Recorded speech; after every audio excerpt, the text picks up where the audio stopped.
going to hold your hand when I say this, but that thing holding you back might actually be the title you're too scared to claim. Stop calling yourself an aspiring writer or an aspiring artist if you already do these things. In today's episode of Create with Shamey, I'm going to return to a hobby I tend to avoid: painting. Painting has always been one of those things that I couldn't openly tell people that I do, because the reaction would be, oh my god, you're an artist, you draw, you paint. To which I would respond, no, I just like to create art once in a while. Now thinking about it, that's a really strange response. Like, why do we do these things where we downplay our creativity just because it doesn't reach a certain standard? And honestly, it isn't even our fault, really.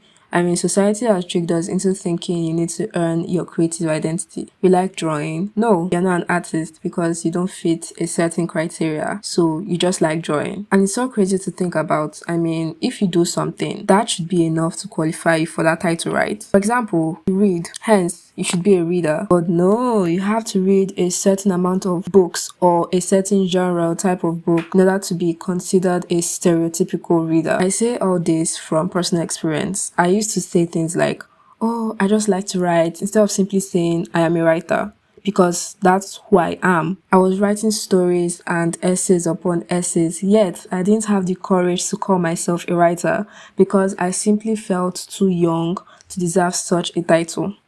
Sometimes I hesitate to say that I'm a content creator or an artist because it always feels like there's a standard you have to reach before billing yourself as that. It seems like such a minuscule thing to complain about, but it does more harm than good.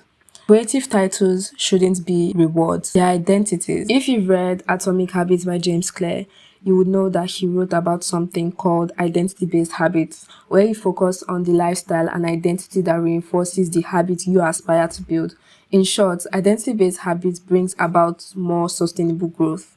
In the sense that if you call yourself and you see yourself as a writer, you will eventually write more. If you believe you are creative, you will get more creative ideas.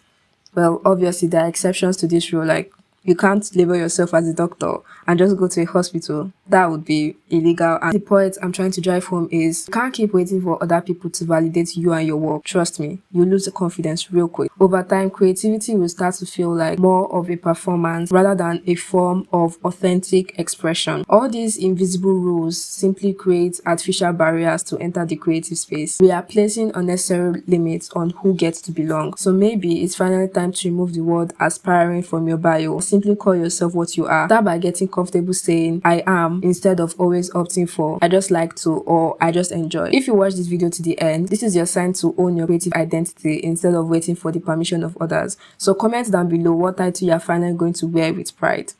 Bye.